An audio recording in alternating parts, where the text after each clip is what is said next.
Oke, jadi mari kita coba bahas lagi mengenai serialnya dari Classroom of the Elite. Dan kali ini tuh sendiri masih mengenai isi dari volume pertama pada tahun ketiganya.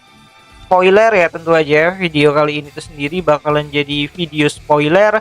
Jadi jika kalian itu tidak keberatan, yuk mari kita coba lanjutkan. Nah, jadi setelah mendengar kabar mengenai Ayano Koji yang pindah ke kelas C dan hor kita yang tidak mengerti kenapa Ayano pindah ke kelas C yang tidak menguntungkan bagi dirinya, di sini terjadi keributan di dalam kelas di mana Matsushita masih mempertanyakan mengenai alasan Ayano Koji pindah. Di mana Matsushita berkata, "Bagaimana dengan poin pribadi? Bahkan sampai 20 juta. Bukankah itu jumlah yang sangat besar? Seberapa banyak poin yang dia punya?" Tapi ya, kita masih belum tahu semua detailnya. Namun karena sekolah sudah secara resmi menyetujuinya, satu hal yang pasti, dia berhasil mengumpulkan jumlah poin tersebut. Ya, di sini Matsushita kebingungan dengan keadaan yang tidak jelas ya di dalam kelas, di mana dia kembali lagi berkata, jika itu benar maka Ayano Koji. Tapi tunggu dulu, kenapa? Tidak, ini benar-benar tidak masuk akal bukan? Kita akhirnya berhasil mencapai kelas A, dan dia memilih untuk pindah ke kelas C yang sedang menurun pada hari pertama kita di kelas A. Ke kelas yang ditinggalkan oleh Sakayanagi. Dari semua kelas yang ada, dia pergi ke sana. Apa yang Ayano Koji pikirkan? Aku tidak mengerti, ucap si Matsushita. Di mana Matsushita kembali lagi bertanya, "Akito, apakah kamu mendengar sesuatu sebelumnya?" Dan Akito pun menjawab, "Sama sekali tidak. Akhir-akhir ini kami tidak begitu dekat. Jika hori kita saja tidak tahu, maka mungkin tidak ada yang tahu." Yang jelas, bahkan Yukimura dan Miyake, serta anggota kelompok dekat Ayano Koji, juga benar-benar tidak tahu tentang perpindahan ini. Nah, mendengar hal tersebut, para siswa kembali lagi mencari jawaban lain, seperti mungkinkah Karuizawa mencapakannya, dan dia terlalu malu untuk tetap di kelas. Dan siswa lain mencoba untuk memberi pembelaan seperti mengatakan, tidak mungkin, bahkan jika dia merasa malu, dia tidak akan tiba-tiba memiliki uang untuk pindah kelas.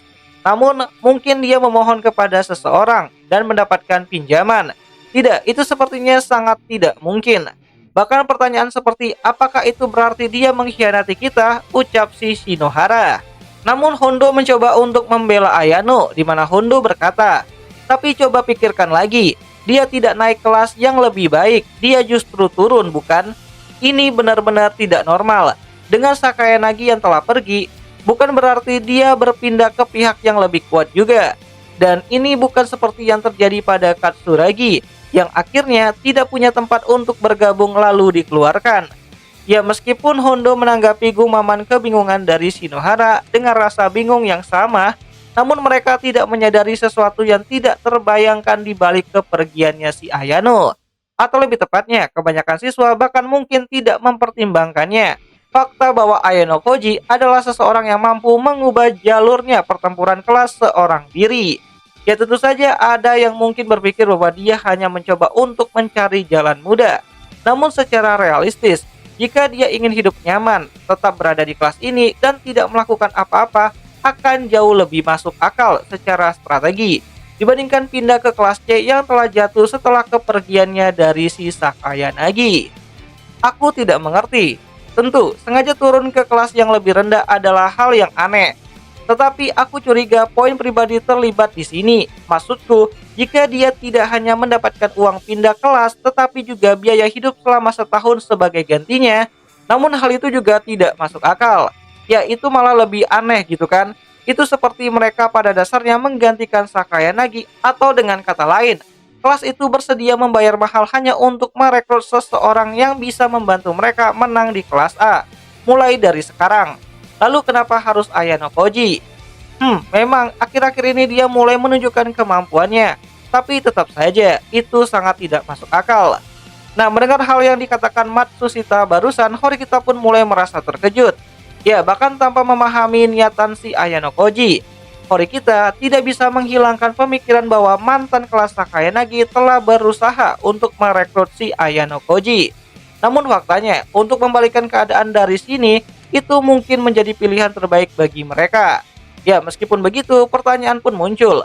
Akankah Ayano Koji benar-benar menerima tawaran seperti itu? Itu tidak masuk akal, ucap si Kushida. Dengan suara tenang di tengah keterkejutan dan kebingungan semua orang. Benar, tapi tunggu sebentar. Meskipun ini benar, namun rasanya ini bukanlah sesuatu yang terlalu besar, bukan? Ini bukan seperti Horikita atau Hirata yang pindah, ucap si Ike. Dan Kushida pun kembali lagi berkata, Kanji, kepergian Ayano Koji bukanlah hal yang sepele. Dan dengan denialnya, pasangan Shinohara Ike ini pun membalas perkataannya si Kushida dengan berkata, meskipun begitu, meskipun Ayano Koji-kun pergi, ini bukanlah masalah besar. Ya, beberapa siswa tidak menganggap kepindahan ini seperti sesuatu yang serius, di mana Kushida menatap dengan rasa ekspresi yang kesal banget dan berkata, aku benci mengatakannya, tapi Ayano Koji-kun jauh lebih penting daripada yang kalian kira, Ike-kun dan juga Shinohara. Lebih penting, maksudmu bagaimana? Ucap si Ike. Memang tidak terlihat, tapi dia sebenarnya sudah banyak membantu kelas dalam berbagai cara yang tidak kita sadari selama ini. Benar kan, Horikita? Ucap Kushida kepada si Horikita. Di mana Horikita mengangguk setelah mendengar perkataan Kushida, meskipun pada saat itu situasinya Horikita sedang panik. Ya, terlepas dari niatan Ayano Koji itu sendiri, dia jelas merupakan pilihan terbaik bagi kelas C untuk direkrut dan mengubah keadaan. Jika dia benar-benar seseorang yang bisa kita abaikan, apakah Cabashira Sensei akan bersikap seperti ini? Ucap si Horikita. Di mana Cabashira Sensei tampak bingung ya dan lebih banyak larut dalam pemikirannya sendiri daripada mendengarkan percakapan para siswa.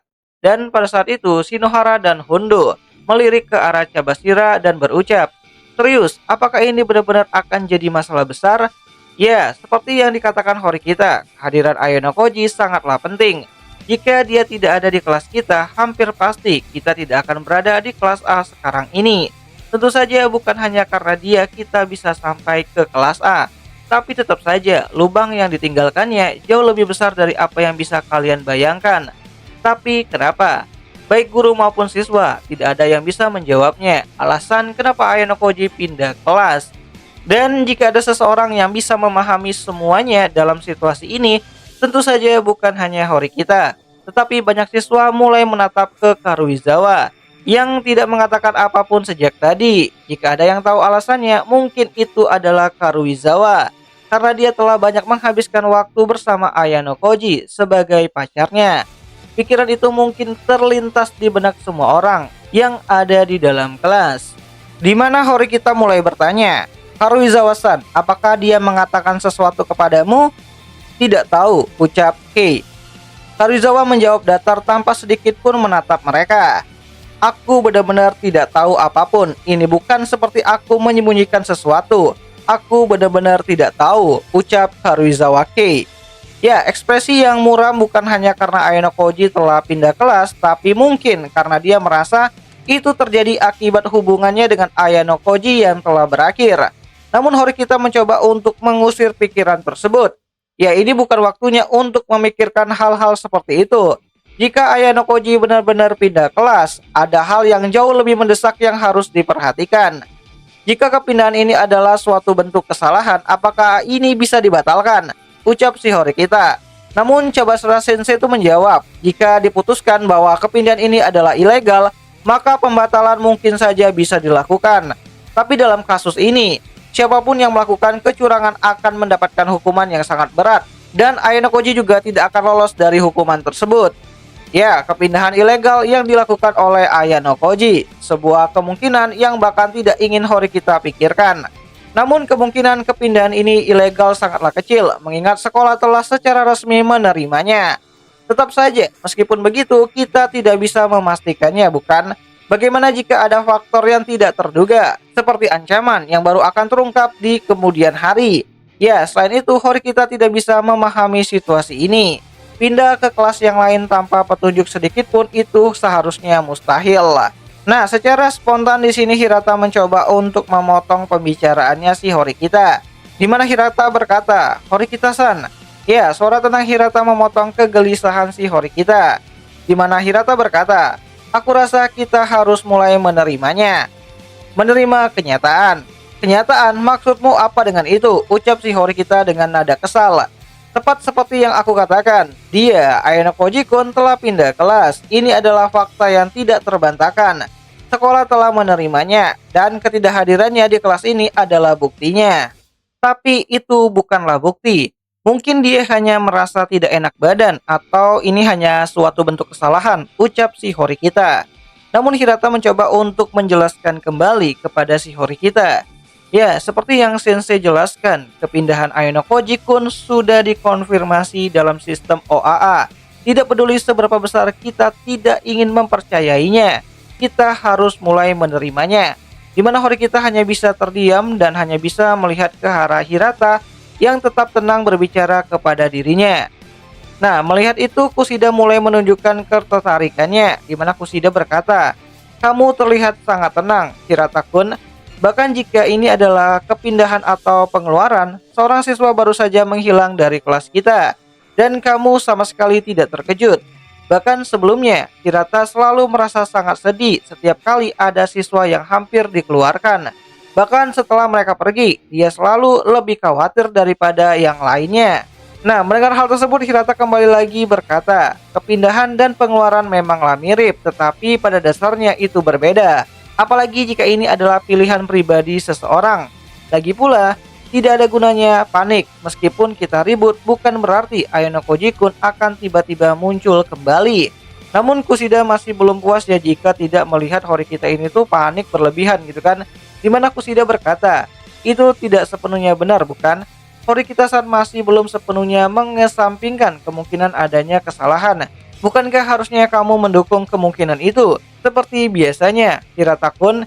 Ya, di saat beberapa siswa tampak tenang, Hirata justru terlihat paling menonjol di antara mereka. Sikapnya yang tidak biasa, diam dan hanya mengamati reaksi kelas untuk sementara waktu. Dan itu cukup mencurigakan. Ya iyalah gitu kan, wong si Hirata tuh lagi seneng gitu kan lihat Ki sama si Ayano tuh putus. Kan jadi bisa Hirata tuh deket-deket sama Ayang no Jomoknya gitu kan. Nah, balik lagi ke cerita di mana mendengar pernyataannya si Kushida, Sudo mencoba untuk menjelaskan maksud Kushida dengan bertanya, "Jadi sebenarnya apa yang ingin kamu sampaikan, Kushida?" Ya, di sini Sudo bertanya sambil menarik kursinya ke arah belakang, lalu berdiri. Dia curiga bahwa Kushida seperti biasanya hanya mencoba untuk membuat kekacauan di dalam kelas. Namun Kushida berkata, "Aku hanya mengatakan tanpa memahami situasinya. Membahas ini di tengah jam homeroom tidak akan menghasilkan arah yang jelas, benar kan, Cabashira Sensei?" Di mana Kushida mengatakan hal tersebut sambil merenung dengan ekspresi penuh arti dan mengalihkan pandangannya ke lorong kelas. Di mana di dalam hatinya si Kushida, apakah kelas lain sudah menyelesaikan jam homeroom mereka? Lorong mulai terdengar semakin berisik, ucap si Kushida. Ya, kamu benar, karena ruang kelas memiliki peredam suara yang baik. Percakapan normal tidak akan terdengar sampai ke luar lorong. Namun jika seseorang berdiri di dekat dinding atau pintu, potongan-potongan percakapan mungkin bisa terdengar. Dan bisa saja ada beberapa siswa dengan niatan buruk yang sedang menguping di luar sana, ucap Ki Sabashira. Nah, Sudo yang mendengar hal tersebut mulai terkesan dan lalu duduk kembali. Di mana Cabashira Sensei lalu berkata, "Aku akhiri homeroom sampai di sini. Namun aku tidak ingin ada yang bertindak seolah-olah sedang menyudutkan Ayano Koji. Saat ini dia belum melakukan sesuatu yang melanggar peraturan sekolah. Mengerti? Meskipun memiliki banyak keraguan seperti para siswa yang lain sebagai seorang guru, Cabashira perlu mengingatkan mereka agar tidak bertindak sembrono. Ya, sebagai orang dewasa, dia tidak boleh lupa untuk memberikan peringatan yang diperlukan." Di mana salah satu siswa juga berkata, "Aku setuju dengan Cabashira Sensei. Selain masalah peraturan, jika kita tidak tahu situasi yang sebenarnya, bergegas mendekatinya dalam kelompok besar justru bisa menimbulkan masalah yang lebih besar. Aku akan mencoba mencari tahu kebenarannya terlebih dahulu. Jadi untuk sekarang, tolong tetap tenang." Tepat sekali, bukan hanya menghindari kontak yang tidak diperlukan dengan Ayano Koji, tapi juga pastikan untuk tidak memicu konflik dengan kelas lain. Jika terjadi sesuatu, selalu laporkan kepadaku atau langsung ke pihak sekolah. Mengerti? Ucap Cabashira. Nah, menyadari bahwa tidak ada gunanya terus diam di hadapan para siswa, Cabashira menaruh kedua tangannya dengan tegas di podium, seolah bersikap sebagai seorang guru. Nah, jadi kurang lebih itulah akhir dari chapter pertama pada volume pertama dari light novelnya Classroom of the Elite untuk tahun ketiganya. Yang light novelnya sendiri secara resmi bakalan dirilis ya nanti tanggal 24 Maret 2025 itu hari Senin besok. Dan sebenarnya masih ada beberapa bocoran lagi untuk trialnya sendiri dan juga beberapa bocoran dari orang yang udah dapat hard copy-nya di Jepang sana. Dan jika kalian suka dengan konten seperti ini, kalian bisa bantu aku dengan cara, "Bang, lanjut Bang, nanti akan aku coba lanjutin," gitu kan, untuk pembahasan dari light novel tahun ketiganya pada volume pertamanya itu sendiri. Nah, sebelum itu juga aku minta maaf kalau ada beberapa translatean yang mungkin rada aneh atau mungkin berbeda dari apa yang kalian baca karena memang aku dapat sumbernya dari Anime Anywhere, salah satu leaker dan juga salah satu kreator yang ngumpulin orang-orang untuk mentranslatekan bahan yang udah dia dapat. Dan jika ada translatean yang berbeda ya aku mohon maaf dan kalian bisa bantu aku koreksi di kolom komentar dan siapa tahu menarik dan ya sampai jumpa di video yang selanjutnya. Ya nih. Oh ya, satu lagi aku translatean ini tuh dari bahasa Inggris ke bahasa Indonesia menggunakan ChatGPT ya. Jadi ya mungkin ada beberapa kata yang mungkin berbeda dari apa yang kalian baca di tempat biasa kalian baca light novel. Namun tidak akan merubah arti ataupun isi dari light novelnya itu sendiri.